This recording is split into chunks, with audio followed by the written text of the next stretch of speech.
Muy buenas tardes a todos, nuevamente en una nueva charla organizado por la Fundación Libertad y Progreso. En esta ocasión vamos a hablar en torno a Juan Bautista Alberdi y Leandro Alem. En un primer momento, gracias a los expositores y también a la Fundación Friedrich Naumann. Los voy a presentar brevemente a ambos. Álvaro de la Madrid es abogado de la Universidad de Buenos Aires, es especialista en Derecho de la Administración, cursó un doctorado en Administración Pública en la Universidad Nacional de Mendoza, escribió un libro titulado El Pingüino Emperador, 20 años de poder bruto, y actualmente es diputado nacional por el Congreso de la Unión Cívica Radical. Por el otro lado tenemos al estimadísimo el doctor Alberto Venegas Lynch, que completó 2 doctorados, es doctor en Ciencias Económicas y Ciencia de Dirección, escribió 27 libros y es miembro de la Academia Nacional de Ciencias Económicas y de Ciencias. Además es presidente del Consejo Académico de la Fundación Libertad y Progreso. Muchísimas gracias a los dos por estar, y sin nada más que agregar, les cedo la palabra. Bueno, gracias, muchas gracias, Nati. Yo en primer término quisiera decir que estoy muy gratificado de participar en esta conversación con Álvaro de la Madrid, a quien considero el político o el referente más destacado de estos momentos. Y digo más destacado porque en todas sus intervenciones lo que ha transmitido es mucha sustancia, muchas lecciones para aprender. Y como es sabido, hay no pocos políticos que consumen muchas glándulas salivares, pero hay poca sustancia en su mensaje, que no es el caso de Álvaro de la Madrid. Bueno, en los minutos primeros que tengo, quisiera solamente destacar que el caso de Leandro Alem, a mi juicio, es probablemente el político de mayor envergadura en la historia argentina. Como es sabido, en su partida de nacimiento está Leandro Alem con N, se cambió la M probablemente por sus preocupaciones debido a que su padre era parte de la mazorca rosista, pero en cualquier caso se puso Nicéfaro de segundo nombre, Leandro N. Alem, y quiero destacar, Álvaro, y los que nos están escuchando, algunos ensayos escritos en torno a Leandro Alem y algunos pocos libros. Hay muchos ensayos, como es sabido, Arturo Capdevila y Álvaro Jung, que han publicado ensayos, pero hay 2 que quiero subrayar, que no es por supuesto, para Álvaro, que los conoce perfectamente, sino para quienes nos están escuchando. Uno es de Félix Luna, que se llama Alem, la terrible integridad.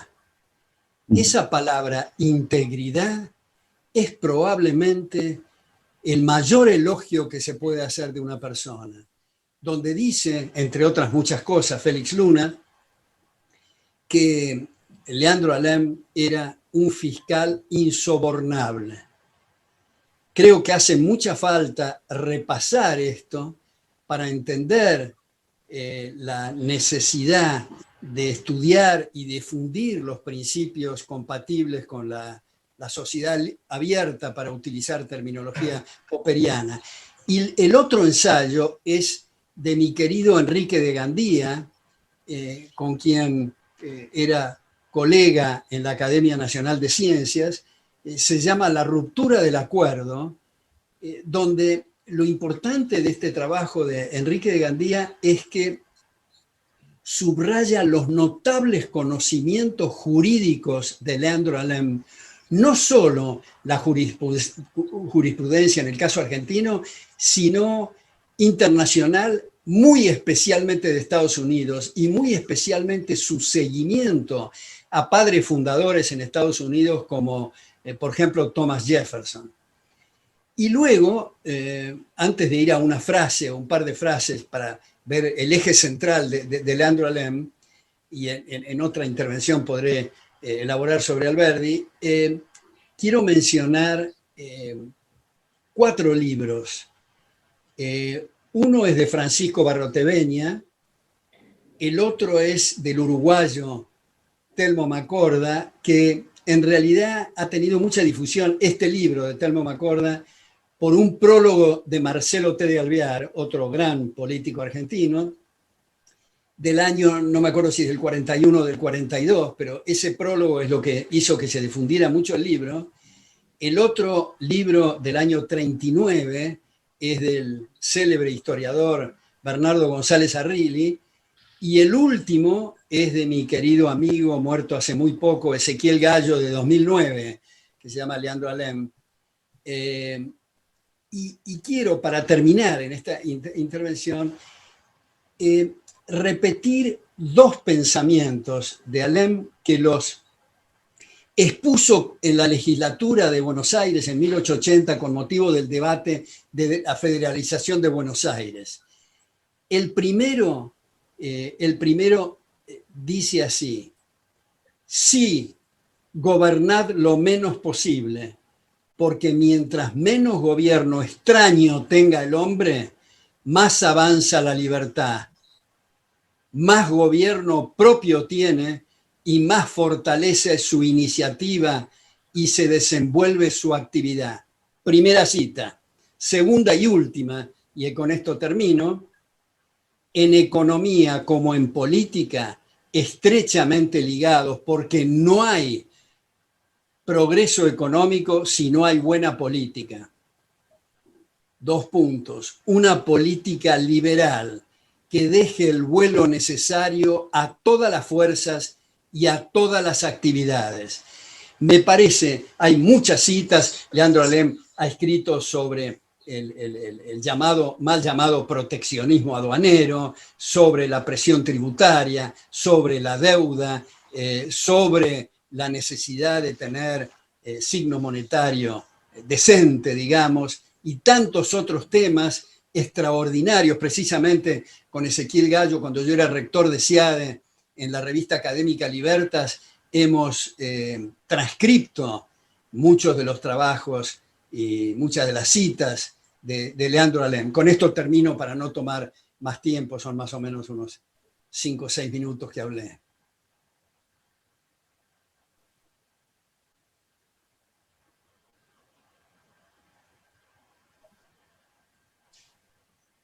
No sé, Álvaro me parece que debe tener cerrado su micrófono. A ver, ¿se escucha ahí? Ahí está. Se escucha bien, ¿no? Sí. Perfecto. Bueno, buenas tardes a todos. Quiero agradecer a la Fundación por haberme invitado a esta charla. Para mí también Alberto es una figura, su aporte constante.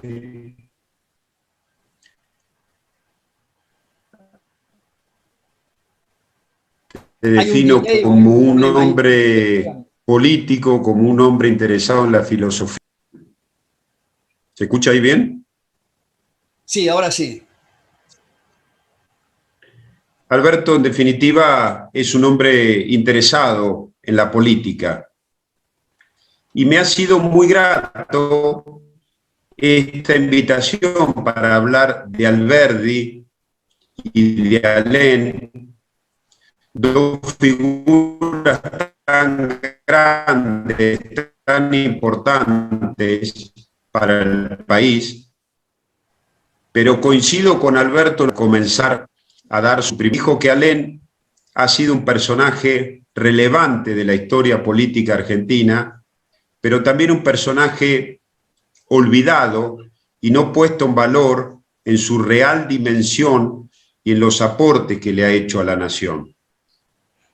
Hay un hilo conductor entre Alberdi, las bases para la organización nacional, su fundamental aporte para que el país pudiera comenzar el camino de la civilidad, de la organización nacional, de la república, de liberar las fuerzas de la producción, del progreso. Hay un hilo conductor entre Alberdi y Alén, que es el liberalismo, es la formación liberal, que aunque no parezca, la tenía Leandro Alén, pero con un corte y un sesgo netamente republicano, jeffersoniano, como dijo Alberto.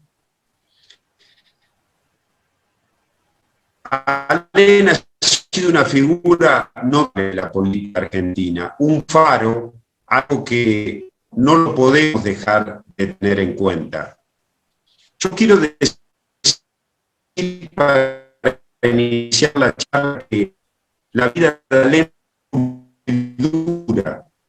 Perdón que te interrumpa, Esteban, hay un problema técnico, no se escucha bien. Paraguay vio morir ahorcado a su padre en una plaza pública porque el padre de Alén es el mayor.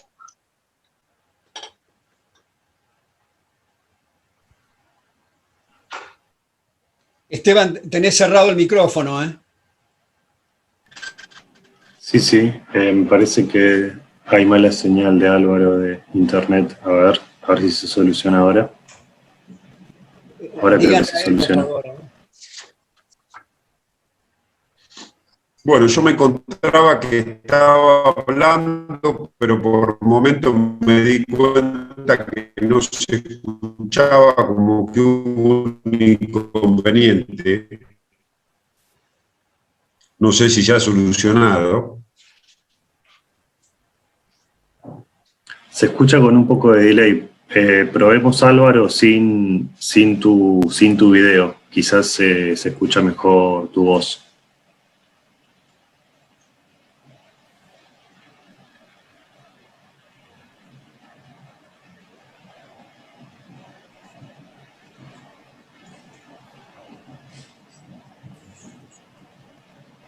Ustedes me dirán si ahí se escucha mejor. Sí, ahí se escucha mejor. Si puedo continuar. Adelante. Bueno, estaba refiriéndome, espero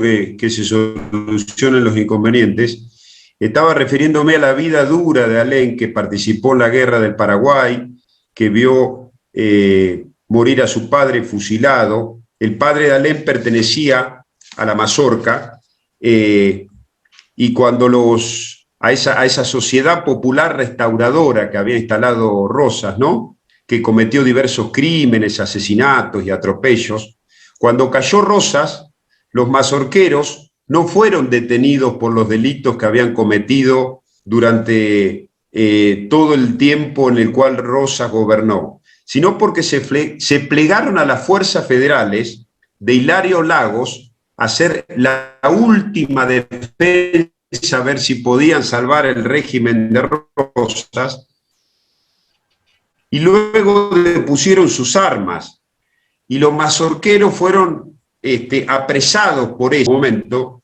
y fueron fusilados y colgados en el año 1853, y entre ellos el padre de Leandro Alén, que lo vio morir en el patíbulo, y una situación que le marcó su vida para siempre. Alén fue una figura notable de la política. Luchó contra la concentración del poder de Buenos Aires. Nada más vigente hoy que eso podemos encontrar. Es recordado su polémica y su discurso de 1880 con José Hernández. Mire lo que era la discusión del Parlamento de ese entonces. Alén en contra de la federalización de Buenos Aires y José Hernández con sus argumentos defendiéndola, y Alem decía que eso iba a ser letal, concentrar el poder en Buenos Aires, porque iba a ser la muerte del federalismo y de las autonomías provinciales.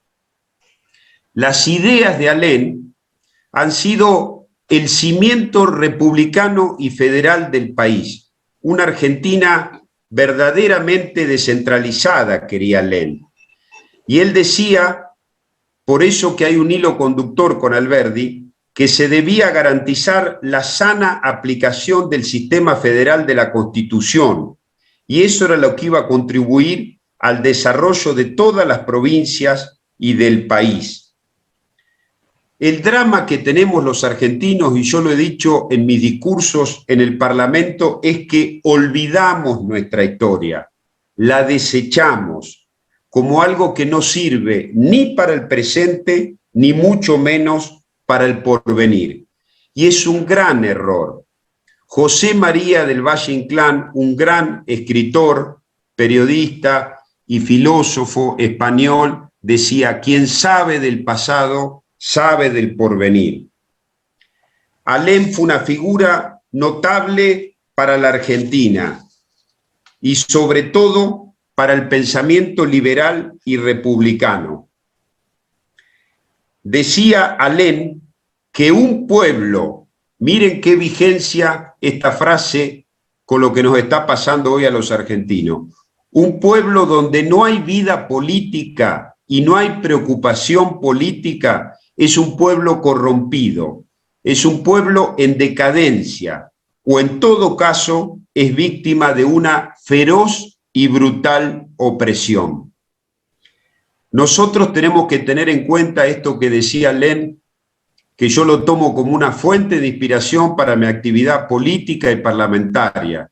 Los cargos son importantes en tanto y en cuanto quien los ocupa esté dispuesto a honrarlos. Si no, no sirven para nada, decía Alem. Hacer política no es hacerse elegir senador o diputado. Hacer política no es ser candidato.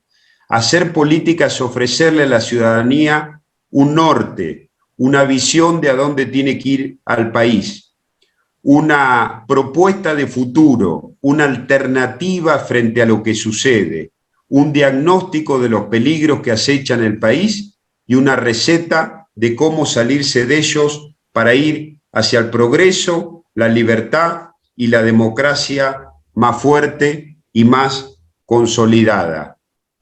Necesitamos en el país más personas que defiendan ese pensamiento que hizo grande a la nación, el pensamiento primigenio de Alberdi y el pensamiento y la acción política de Alem, que podía, como decía Félix Luna, y yo voy a decir otra frase de ese libro de Félix Luna, de Alem. Félix Luna decía: Alem es el hombre de las manos limpias, los bolsillos vacíos y la frente alta, algo que falta en la política como servicio, la política como un elemento emancipador y reparador, la política como una forma de configurar el futuro, de aceptar la contingencia y la incertidumbre y abrazarse a la defensa de las causas importantes. A mí me parece muy significativa esta charla. Le vuelvo a dar la palabra a Alberto y seguimos dialogando entre todos. Bueno, hay un punto que entre tantos interesantes que acaba de mencionar Álvaro, que es el tema del federalismo vinculado con Leandro Alem y ese debate de 1880 sobre la federalización de Buenos Aires. Yo creo que es importante subrayar que resulta indispensable y urgente comprender que son las provincias las que constituyen la nación y no el gobierno central.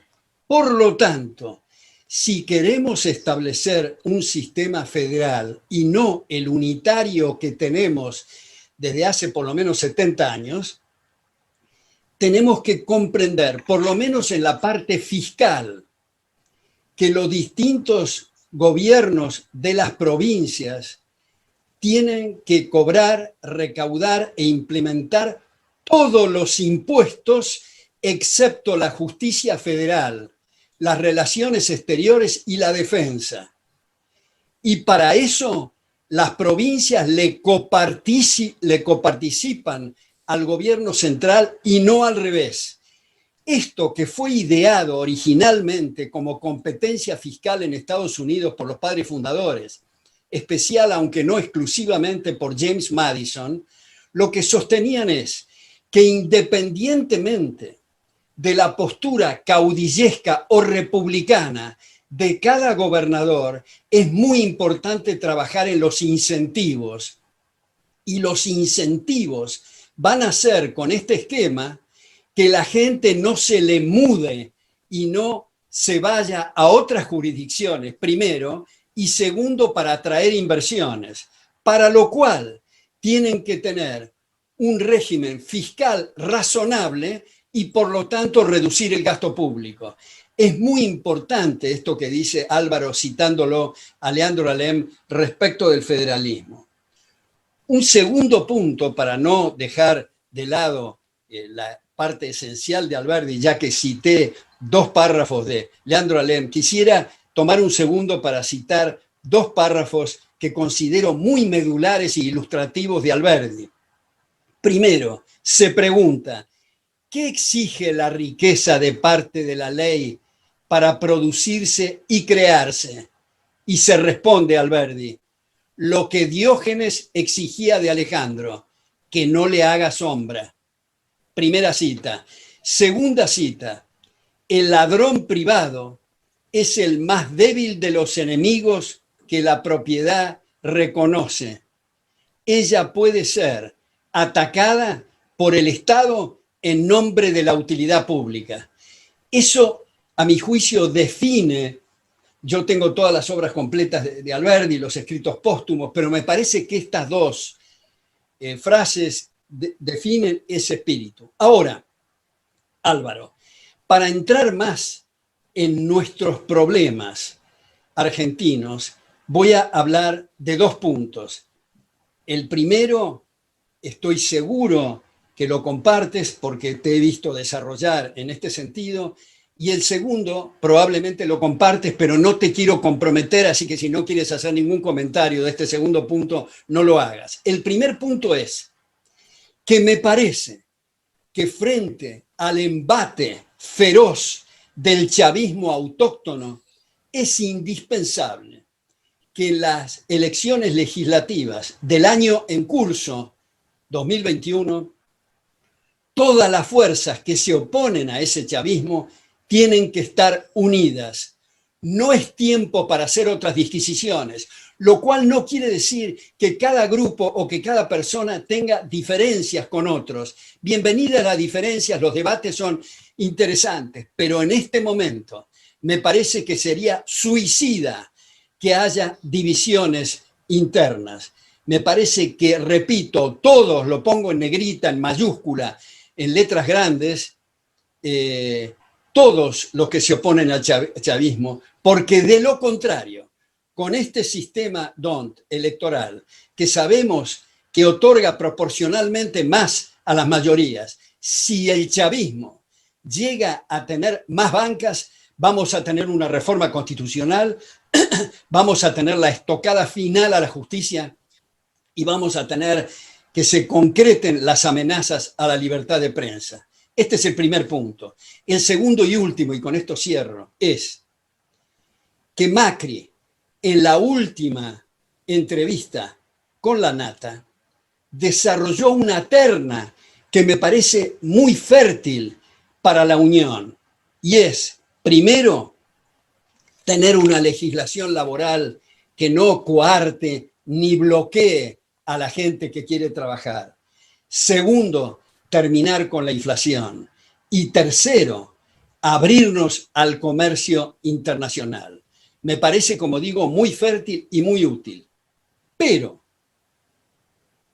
en su autocrítica, Macri y yo subrayo esta parte, no hizo ninguna de las tres cosas durante su gestión. Las explicaciones son muchas, anécdotas también. Lo importante son los resultados. Tenemos que tener en cuenta eso. No solo eso, sino que facilitó obras sociales a los piqueteros, se alió circunstancialmente con sindicalistas impresentables, aumentó el gasto público, y estoy hablando, no importa qué pasó en las cámaras, si mayorías o no, el tema es en su propia jurisdicción del Ejecutivo, amplió los ministerios en lugar de reducir el gasto público. Ahora, tratemos de poner en foco esa terna que sugirió Macri, que yo la comparto plenamente. Pero me parece que en esa misma entrevista, Álvaro, lamentablemente, Macri dijo que si Perón viviera, se anotaría en Juntos por el Cambio. Me parece que no tiene presente, volviendo a esa terna, que fue Perón el que incorporó la legislación fascista tomada de Mussolini en la Argentina respecto del mercado laboral. Segundo, en su época comenzó el destrozo de nuestro signo monetario. Tercero, comenzó aquello que se ha bautizado posteriormente, esa sandez de vivir con lo nuestro. Entonces, me parece que Macri tiene que tener presente que en el llamado incluso Tercer Perón, su ministro brujo comenzó las matanzas a través de las AAA. Me parece que es muy importante comprender que Perón también fomentó la enorme corrupción de su ministro de Economía, Helbert, con esa mal llamada inflación cero y otra vez el agio y la especulación. Me parece que es importante recordar aquello de al enemigo ni justicia. Me parece que es importante recordar que dijo en el año 70, Perón, si la Unión Soviética nos hubiera apoyado en el año 55, yo sería el primer Fidel Castro de América Latina. Me parece que es importante recordar sus cartas alentando al asesino de Mao. Me parece que es importante recordar todas estas cosas, porque no es posible que Macri haya dicho eso, porque parece una tomada de pelo. Esa es mi última parte de la intervención, Álvaro. Sí, Alberto, siguiendo con la conversación y razonando sobre lo que acabo de escuchar y lo que decís, lo comparto, ahora lo voy a explicar, pero quiero empezar desde este lugar, desde el momento que estamos enfrentando los argentinos, desde lo que señalaste, y ha sido una cuestión casi de desesperación personal, de alertar al país los peligros que se vienen y qué pasa con estas cruciales elecciones legislativas que nos enfrentamos. Yo he dicho que estamos como en el año 1983, que nos enfrentamos a una contradicción fundamental que hoy ya no es entre la vida o la muerte como era en aquel momento, entre la democracia y el totalitarismo, sino que hoy es entre la justicia o la amnistía. Si Cristina gana las elecciones o mejora su relación de fuerza, sobre todo en la Cámara de Diputados, se va a autoamnistiar. El peronismo, que está secuestrado por el kirchnerismo, le va a votar todas las leyes, incluso las más descabelladas. Se va a venir una reforma constitucional, como decías, Alberto, y lo he alertado. Se van a venir reformas al régimen electoral para afectar y destruir la disputabilidad del poder en la Argentina, y Cristina se va a convertir en la justicia. Todos sus deseos, anhelos, sus cuentos, sus mentiras, sus relatos van a tener una convalidación judicial. Por eso han sido tan importantes las marchas que se ha dado en todo el territorio del país. Yo las celebro porque la sociedad está adelante y la sociedad está al frente. La sociedad nos muestra que no va a resignar ni se va a correr de su legítima aspiración de concretar una democracia plena en la Argentina. Y decía Alberdi, miren qué importante. Los ciudadanos, decía Alberdi, deben ser los defensores y los custodios de la Constitución Nacional. Y Leandro Alem, en el mismo sentido, decía que hay que aplicar y hacer de la Constitución Nacional un programa de los argentinos. Esto que abrazó después Irigoyen y que, continuando ese pensamiento, cuando le decían cuál es su propuesta para gobernar la Argentina, Irigoyen decía: mi programa es la Constitución Nacional. Yo comparto, y lo he dicho recién con estas palabras, este primer razonamiento de los dos que hizo Alberto sobre los peligros de la falta de unidad de Juntos por el Cambio. Pero quiero ser muy claro con un pensamiento. Juntos por el Cambio tiene que estar unido, pero la unidad no es el fin final. El fin final es rescatar y salvar al país. La unidad es la mejor herramienta, es la única herramienta y es lo que debemos hacer. Juntos por el Cambio no necesita una fábrica de candidatos, necesita una fábrica de unidad, de coherencia, de unión, de consistencia, de propuestas y de diagnósticos correctos. Sobre el segundo punto que planteaba Alberto, también lo comparto, y lo comparto tanto que he presentado un proyecto de ley en la Cámara de Diputados que es de modernización, transparencia y democratización sindical y de las relaciones laborales. Hoy en la Argentina, créanme, quienes están escuchando, que es más difícil presidir una asociación sindical que ser presidente de la nación. Y esto no puede ocurrir más en la Argentina. Los sindicalistas deciden si se puede exportar, si se puede producir, si se puede trabajar, si se puede estudiar, si se puede volar, si se puede transitar por el país, si se puede comerciar y si se puede comerciar. Esto tiene que cambiar. Tenemos sindicalistas que tienen Ferrari pero no tienen vergüenza. Tenemos sindicalistas que presiden sus asociaciones sindicales desde hace 30, 40 y 56 años como el gremio de la pintura. Por eso que lo comparto. Nosotros tenemos que ir a un país que libere las fuerzas de la producción, que acompañe, premie y ayude a los emprendedores, a los que quieren producir y dar trabajo en la Argentina. Y no nos tenemos que olvidar de la clase media, que es la que siempre pone y pierde y nunca le toca. Tenemos que hacer una reforma de los planes sociales, que sean una contingencia frente a la falta de trabajo, pero no una regla, una cuestión excepcional. En la Argentina hacemos de lo excepcional una regla. Y tenemos que poner el norte en la educación. Dar trabajo, tenemos que entender la dirigencia política, es algo mucho más importante que darle dignidad a una persona, que darle la posibilidad de que pueda educar a sus hijos, de que pueda llevar el pan a su casa. Dar trabajo es construir ciudadanía. Y eso es lo más importante que necesitamos en la Argentina, formar ciudadanos. Y si formamos ciudadanos, vamos a estar honrando el legado de Alberdi y de Alem, que decían justamente esto. Mire, para terminar esta segunda intervención, Alem decía, mire qué tan vigente con lo que está pasando en la Argentina frente al proyecto liderado por la vicepresidente de demolición institucional, como lo he definido. La libertad, decía Alem, necesita ser conquistada.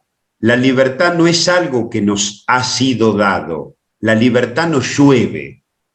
La libertad necesita ser conquistada y conservada. ¿De qué manera, decía Alem, se puede conservar la libertad? Se requiere una cuestión muy importante: la conducta digna del ciudadano. Eso es lo que conserva la libertad en los pueblos. Y eso es lo que se juega en la Argentina. Si vamos a rescatar y salvar al país, está en juego la libertad, está en juego la división de poderes, está en juego la independencia de la justicia y están en juego todos estos aspectos que son la ley de la democracia. Bueno, yo quiero referirme a 3 capítulos muy medulares que ha tocado recién Álvaro. Primero, cuando recordó lo que decía Leandro Alem, que la libertad no es algo dado, sino que hay que conquistarlo. En ese sentido, precisamente vinculo a Alem, o Alem se vinculaba con Thomas Jefferson, que decía: el precio de la libertad es su eterna vigilancia.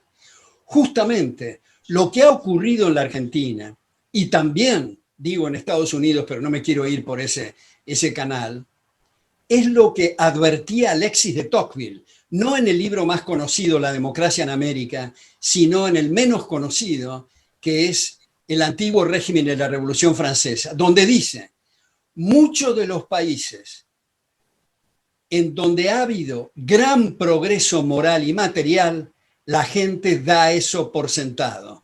Y ese es el momento fatal.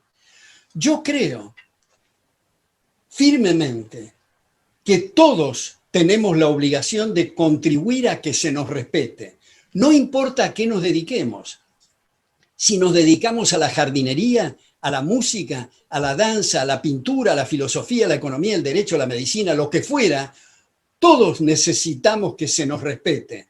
Ergo, todos tenemos que contribuir a esos fundamentos, estudiarlos y difundirlos. No es una exageración decir, lo he repetido muchas veces, que cuando antes de acostarnos a la noche tenemos que preguntarnos: ¿qué hice hoy para que me respeten?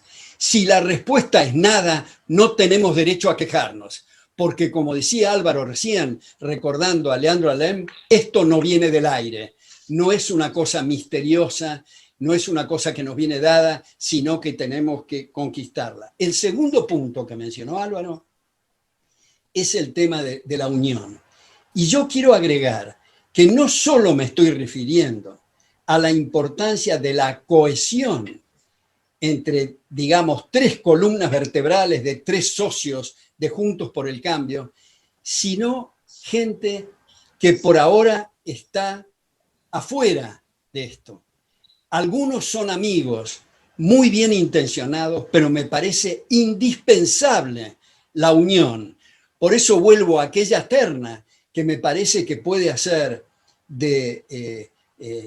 precisamente para aglutinar a todos los grupos, esto de la legislación laboral, esto del problema monetario, esto de abrirse al mundo, al comercio, y otros, pero eventualmente tenemos que comprender que estamos en una situación muy, muy peligrosa, muy amenazante, la estantería se nos viene encima y dado que no hemos avanzado lo suficiente en la batalla cultural y tenemos grandes trechos que tenemos que andar todavía, tenemos que conformarnos con lo elemental de la República, con fortalecer la independencia de la justicia, con tener libertad de prensa. Y ya habrá tiempo para otros debates.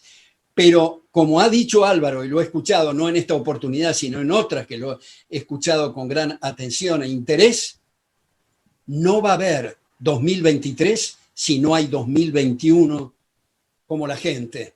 Esto es la unión necesaria con el chavismo. Y el último punto que hizo Álvaro, referido a los planes sociales.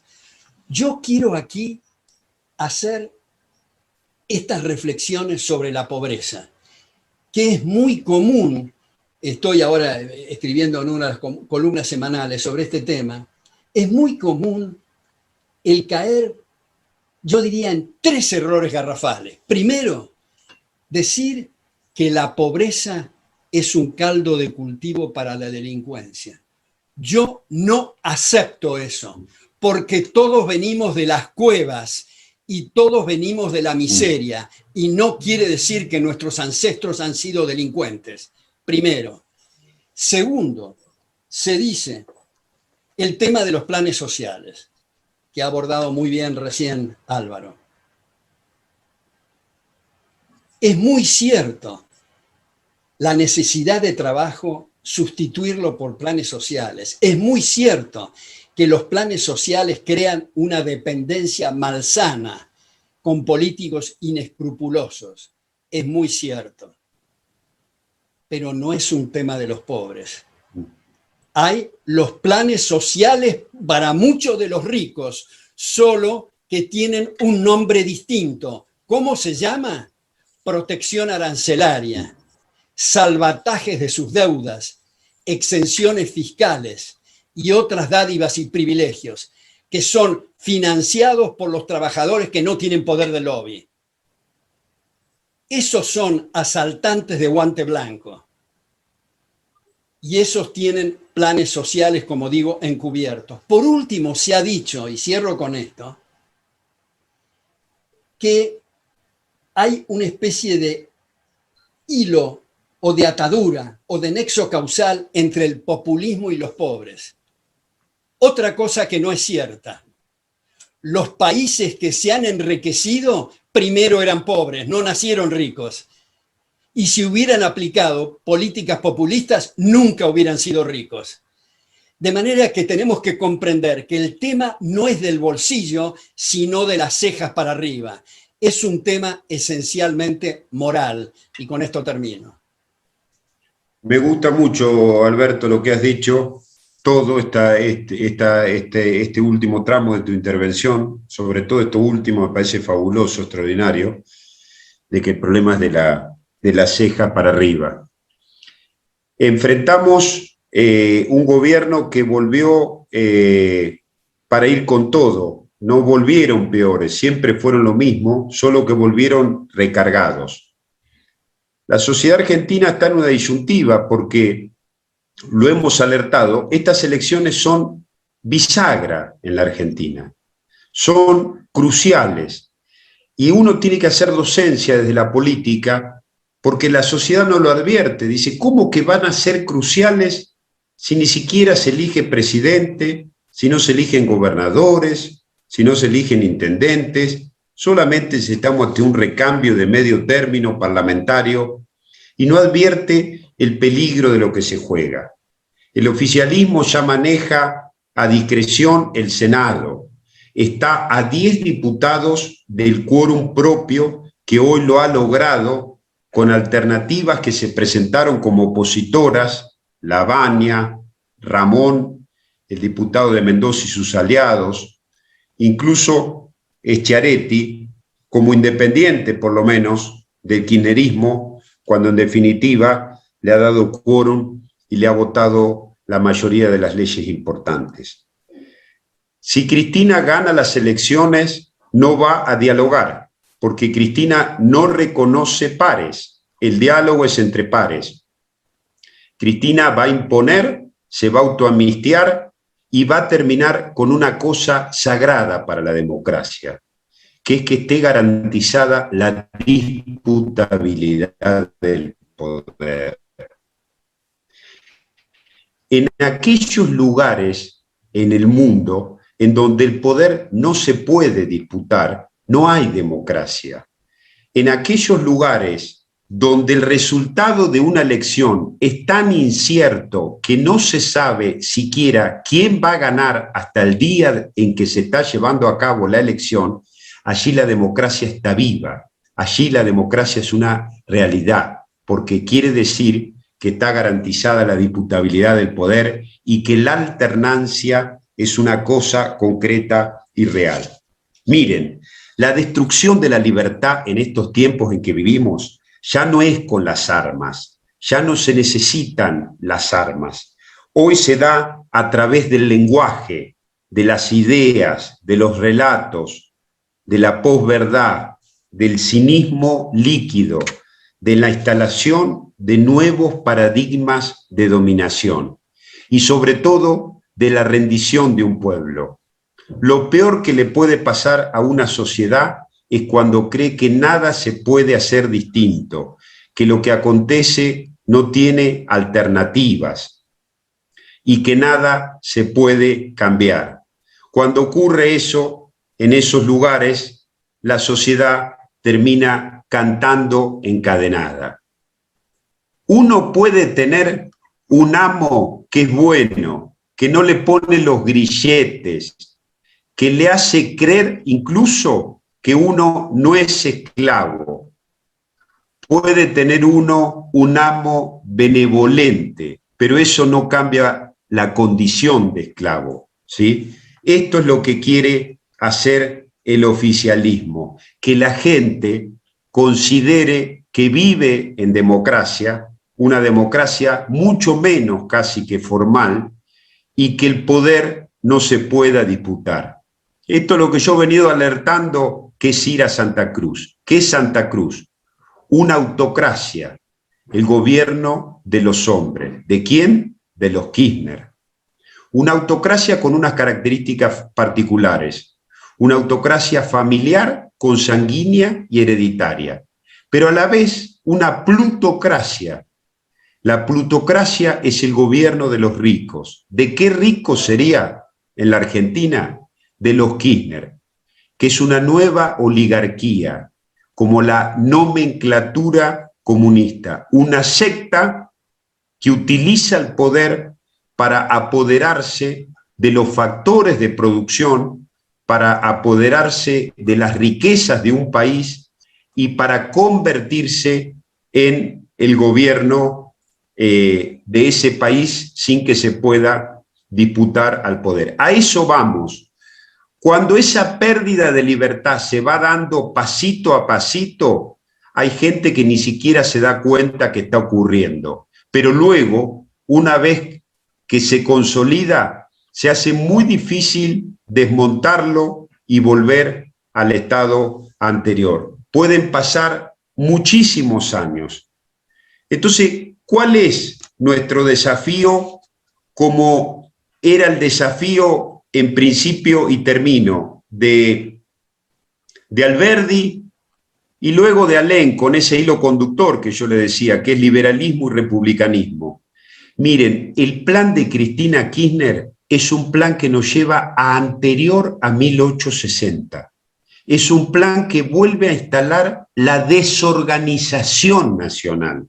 Por eso digo que es anterior a 1860, cuando se incorpora a Buenos Aires y se afianza ese proceso. Y además es una retrotopía, es un plan para profundizar el pasado, no para volver al pasado, para algo peor, para profundizarlo. Y es un plan que no contempla el dato distintivo de la política, que es la configuración del futuro. Eso que decía Max Weber, la política es configurar el futuro y hacernos responsable por él. Por eso que cuando uno gana una elección, tiene que explicar qué va a hacer para adelante los próximos 4 años, porque la política es eso, es futuro. Si no, nos convertimos en una cosa que la política no tiene nada que ver. Hacemos un onanismo de la política, hacemos una actividad de recuerdo, hacemos una cuestión de ver solamente la popa atrás y nunca poner la mirada sobre la proa. Miren, por último les quiero compartir esto. Yo he vivido en Santa Cruz muchísimos años.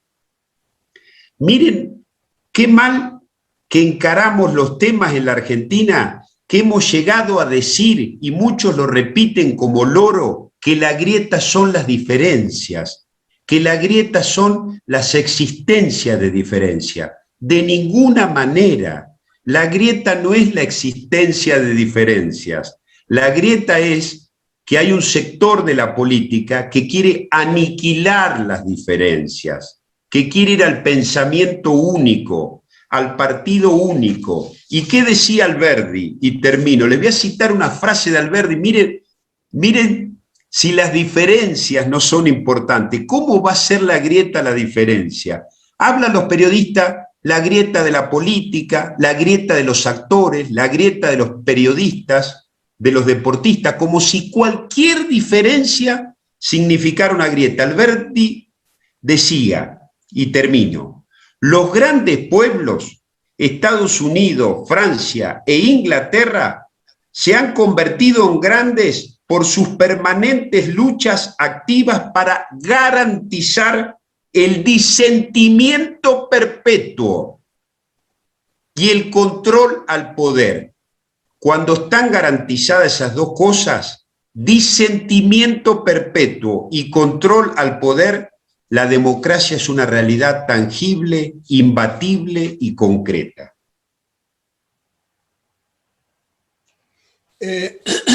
Quiero otra vez tomar dos cosas que ha dicho Álvaro, una en su intervención anterior y la ha reiterado en esta intervención. En la intervención anterior habló de la importancia de la educación y ahora vuelve a reiterar la importancia del debate de ideas, el de estar atentos a paradigmas de abusos. En ese sentido, lo que voy a decir ahora, Álvaro, es algo que seguramente no vas a suscribir para esta instancia de la Argentina.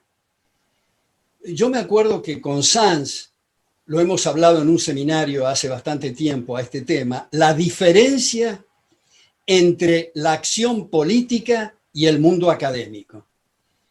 Yo estoy en la faena de las clases, de los libros, de los artículos, los ensayos, en fin. Álvaro está en la cresta de la ola de la cuestión política. Yo creo que es muy importante distinguir los dos planos. Lo que Álvaro va a poder decir, si bien es cierto, sus principios y sus valores, va a tratar de correr el eje del debate hacia una república y hacia una sociedad libre. Yo voy a comprender que lo que ahora voy a decir, dado el atraso fenomenal que hay de la batalla cultural, en el plano político no es el momento de elaborarlo, pero me siento en la obligación, trabajando en el plano académico, de decirlo. Y quiero aclarar, una gran simpatía por políticos. No solo hemos hablado de Leandro Alem, sino en mi propia familia. Mi bisabuelo paterno, Tiburcio, fue gobernador de Mendoza, fue senador nacional, fue embajador en Chile, tenía una biblioteca extraordinaria. Tengo mi corazón y la comprensión de los esfuerzos que hacen los políticos y sé que hay que separarlo y que es de una naturaleza distinta el plano académico, que viene pechando de atrás, digamos, lo cual no quiere decir que ese discurso se use en este momento. Y es lo siguiente: yo creo que hay una vaca sagrada de nuestra época y es el tema de la educación. Yo creo que es una insolencia y que es una bofetada a la inteligencia que desde el poder se pretenda imponer estructuras curriculares.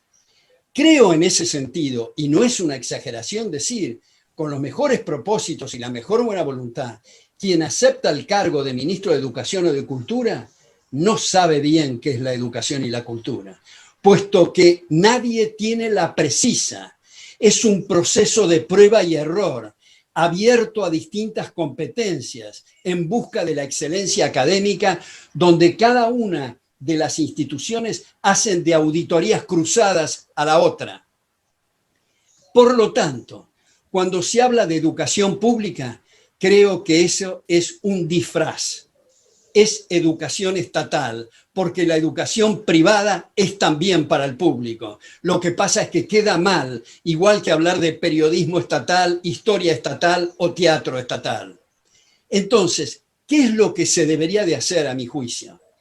Y no es para cargar las tintas contra profesores y profesoras en el área estatal, que muchos de ellos son muy abnegados y de una gran excelencia. Yo estaría personalmente escupiendo al cielo si digo esto, porque yo fui profesor titular en 5 carreras en la Universidad de Buenos Aires: Ciencias Económicas, Ingeniería, Derecho, Sociología, y en el Departamento de Historia de Filosofía y Letras. Fui también director del doctorado en Ciencias Económicas de la Universidad Nacional de La Plata. De manera que no es eso lo que estoy diciendo. Estoy diciendo, hay un tema de incentivos. La forma en que prendemos la luz y tomamos café no es lo mismo cuando nosotros pagamos la cuenta que cuando forzamos que las paguen otros con el fruto de su trabajo. Por lo tanto, creo que habría que deshacerse de todos los centros estatales de educación y venderle ¿a quién? Eventualmente a los mismos del claustro de profesores que hoy están en actividad. Y en un rapto de entusiasmo diría regalárselo. Pero al momento siguiente, los activos fijos y los gastos corrientes van a ser manejados de otra manera. Ahora, ¿qué hacer, Álvaro, con la gente que tiene condiciones intelectuales y no tiene los ingresos para acceder a la educación? Pues lo que ha dicho el premio Nobel en Economía Milton Friedman, los vouchers, créditos educativos, darle los recursos para que elijan de todas las instituciones privadas la que mejor les gusta. Ahora, esto muestra un non sequitur, como se dice en lógica, del hecho que digamos que unos deben financiar la educación de otros, no se sigue, no se desprende que haya instituciones estatales. Entonces, comprendo que esto es algo difícil de digerir por cómo está la opinión pública y cómo piensa en esa vaca sagrada, pero me parece que politizar algo tan delicado como la educación, creo que es un gravísimo problema. Creo que la función del aparato estatal es reprimir con toda la fuerza de la ley allí donde haya lesiones de derechos, pero no meterse a imponer estructuras curriculares ni pautas de educación, sino abrir de puertas y ventanas abiertas para que entre el mayor oxígeno. Y si hay que acreditar carreras, que sea como al principio era en Europa y en las colonias en Estados Unidos, acreditados por academias e instituciones privadas, que dicho sea de paso, es también necesario en ese nivel que haya competencia y no se ponga al mismo nivel gente que se esfuerza por excelencia académica que la Universidad de las Madres de Plaza de Mayo, por ejemplo. Totalmente de acuerdo, por eso lo señalé en cómo se afecta hoy la libertad, y esto no tiene que ser una cuestión política, como dice Alberto. Yo digo lo siguiente, quiero poner un poco la cuestión sobre los desafíos en este tramo de la intervención que vive la política frente a lo que acontece. Las demandas son infinitas y la respuesta de la política, y cuando hablo de la política ya no lo hablo como de la política argentina, de lo que ocurre acá, de lo que ocurre en el mundo, es cada vez más difícil, es cada vez menos inteligente, es cada vez menos creativa, y hay un gran desencanto de la sociedad. La sociedad tiene un gran desencanto y un gran desaliento de la política, porque la política ha perdido este rol configurador del futuro que les decía. Miren, ¿qué es lo que está pasando? Que la gente se enoje con la política y con los políticos no quiere decir que no le interese la cosa pública, que no le interese su destino, el progreso de su país. Es que no encuentra soluciones y muchas veces no encuentra que se polarice lo que verdaderamente se debe polarizar en un país, y no está mal, por eso que hablaba de el disentimiento y asegurarlo. La única polarización buena que tiene un país es acerca de la discusión del futuro. Eso tiene que estar polarizado y tiene que estar abierto. La política fracasa porque cada vez hay una distancia más grande entre lo que se dice y lo que se hace. Hay una discrepancia enorme entre lo que es y lo que debe ser. Y por último, a mi modo de ver, hay un problema muy grande porque la política, por comodidad, por pereza, apela a una cuestión que es la imposibilidad de hacer las cosas de otra manera. Incluso a veces que cuando se comunica una decisión política, se la comunica desde ese lugar, como diciendo que es lo único que se puede hacer y que hay que ir en esa dirección porque no hay otra posibilidad. Es esto lo que tenemos que hacer. Y ahí se agota la posibilidad de discutirlo. Miren, ¿cómo no va a ser importante debatir el futuro si casi que podríamos decir que el Parlamento, que es la escuela y la casa de la democracia, es un ámbito donde está institucionalizado el debate? Es la institucionalización de las diferencias y de las discrepancias. Apelar a determinadas unidades obligadas es matar a la política.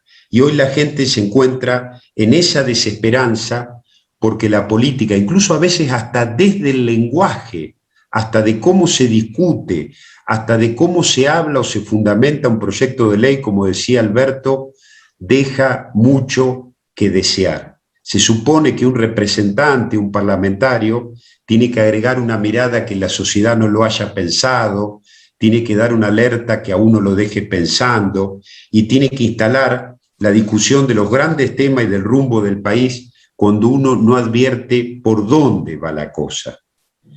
Entonces, el momento que enfrentamos los argentinos, y sobre todo acá quiero hacer una defensa del rol que tenemos los opositores frente a este gobierno que va hacia el gobierno hegemónico, hacia el poder absoluto y totalizador, es muy grande, porque tenemos que frenar esas embestidas y a la vez tenemos que dar respuesta a, desde la unidad política, garantizar un programa de desarrollo, pero sobre todo no para ganar una elección, para transformar la Argentina. No había hecho referencia, y lo quiero hacer ahora, sobre la autocrítica de Macri y sobre lo que pasó en estos 4 años, en este interregno entre kirchnerismo y este kirchnerismo que volvió. Nosotros, si hay una cosa que va a ser imperdonable para la sociedad argentina, es si volvemos a cometer la cuestión de llevar a Juntos por el Cambio a una estructura que tenga como norte ganar las elecciones. Lo que nosotros tenemos que hacer es transformar el país, ejercer el poder y animarnos a ser disruptivos y en beneficio de una sociedad que no aguanta más y producir los grandes cambios políticos y estructurales que necesita la Argentina. Apoyarse en la gente, explicarlos y convocarlos a que la Argentina deje de ser el país de la eterna posibilidad de despegar, que sea la Argentina de la eterna promesa y que verdaderamente concrete su futuro. Miren, nuestro país, yo se lo escuché una vez a Daniel Larriqueta, que es un hombre del radicalismo, un escritor, que ha sido funcionario público, pero es un hombre que escribe.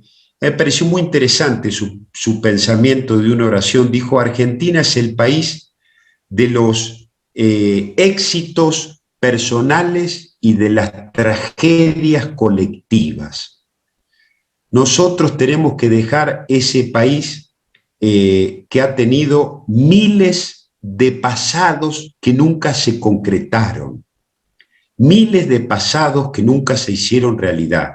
El país que soñó Alberdi, que no lo terminamos nunca de concretar, el país que quería Alén, el tipo de funcionario público que quería Ilia, el respeto de los derechos humanos que profesamos la mayoría de los argentinos y concretarlos. Va a ser imperdonable desde la política y además devastador para las generaciones de argentinos que vienen si nosotros no entendemos este desafío. La política no tiene licencia. Si ustedes van y le dicen a un arquitecto que le haga una casa, el arquitecto le va a decir, necesito Portland, necesito cemento, necesito ladrillo, necesito malla cima, hierros, clavos, madera. Imagínense que ustedes le contestan, no tengo nada de eso, haga la casa. No, no puedo, yo no puedo empezar hasta que no tenga los materiales. La política no tiene esa licencia, por eso que es una actividad tan difícil, porque el arte de la política es hacer lo que se puede con lo que se tiene, pero siempre hay que dar una respuesta.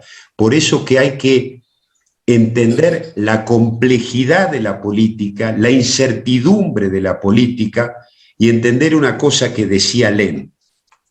La política no es para almas sensibles. Quien no está curtido contra el fracaso y la posibilidad de fracaso no puede hacer política. Quien no acepta la derrota no puede hacer política, porque el éxito total tampoco existe en política. En todo caso, lo que existe es el éxito parcial. Entonces, los desafíos que enfrentamos los argentinos son inmensos y hoy el país se encuentra en una vicisitud, yo creo que como nunca antes de su configuración en 1853. Y yo me he tomado, para terminar, tan responsablemente esto, que no quiero hacer como un anuncio, pero quiero decirles que entendiendo los desafíos de la hora, voy a salir de ahora en adelante a recorrer el país y las 24 provincias para explicar qué se juega en la Argentina y qué debemos hacer desde la política como propuesta para que los argentinos tengan un norte y un futuro. Bueno, yo quiero decir que en mi gimnasia y en mi entrenamiento, digamos, está la crítica y no la ponderación y alabar a la gente. En este caso, lo que voy a decir de Álvaro no es simplemente una cuestión de cortesía, sino que realmente considero que es un lujo para la Argentina de estos tiempos y de cualquier tiempo, porque quiero recordar que en el centenario, en 1910, cuando nos visitó representantes de la Academia de Francia, compararon los debates que tenían lugar en esa corporación, la Academia de Francia, con los debates parlamentarios de aquel momento, debido a la independencia de los distintos miembros de las cámaras de senadores y de diputados y su versación. Creo que Álvaro de la Madrid perfectamente encaja en estas ponderaciones que hubieran hecho de nuevo los miembros de la Academia de Francia si hubieran visto parlamentarios del nivel de Álvaro de la Madrid. Ahora, yo creo, no sé qué dicen los organizadores, porque vamos más de una hora de conversación, pero tal vez podemos abrir a preguntas, pero no quiero terminar sin mencionar a 3 personas, 3 mujeres, pero no por ser mujeres, sino personas que demuestran unas agallas notables y que han tenido un comportamiento que abren esperanzas para la Argentina, que son Silvia Martínez, Graciela Ocaña y Paula Oliveto. No quiero dejar de mencionarlas. No sé, vuelvo a decirle a los organizadores, yo con mucho gusto sigo hablando toda la noche con Álvaro, pero me parece que tal vez deberíamos de abrir a preguntas si Álvaro estuviera de acuerdo y si los organizadores les parece. Sí, claro, no hay problema. Ya estamos, lamentablemente ya estamos por finalizar, se nos fue de hora, así que bueno, no va a haber espacio para las preguntas, pero bueno, les agradecemos muchísimo a ambos expositores por la fabulosa charla que tuvimos, con un verdadero lujo.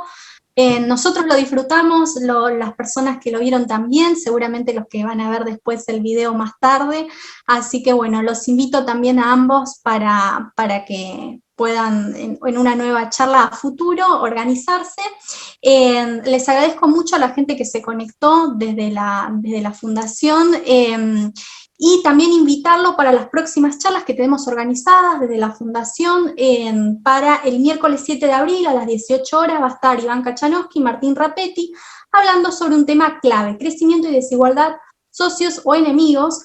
El jueves 8 a las 18 horas también vamos a estar organizando la primera clase de nuestro nuevo curso sobre estructuralismo económico latinoamericano, apertura al mundo o mercado interno, con Roberto Cortés Conde. Así que los invitamos a todos a que se suscriban a nuestro canal de YouTube, a que sigan participando de estas charlas, activen la campanita de notificaciones. Y bueno, les cedo los últimos minutos a ambos, tanto al doctor Alberto Benas Lynch como al doctor Álvaro de la Madrid, para que den el cierre a la charla. Bueno, yo no tengo nada más que agregar, solo que agradecer a Libertad y Progreso y agradecerte a vos, Nati, la coordinación de esto, y mandarle un gran abrazo a Álvaro y subrayar de nuevo que fue un gran gusto conversar con él. Bueno, yo les agradezco a todos también, a Libertad y Progreso, a Alberto por haberme invitado, a todos quienes se han conectado para escucharnos, y quiero decirles, reafirmarles mi compromiso a estar disponible para reiterar estas y otras charlas en los momentos que fueran, porque creo que son importantes para el país, y la verdad que con un partener, con una persona como Alberto, para poder debatir estos temas, uno se quedaría hasta tarde, porque es un lujo, todo es más simple, es más sencillo, más práctico y más fácil. Así que muchísimas gracias, y bueno, nuevamente a decirles que estoy a disposición de ustedes.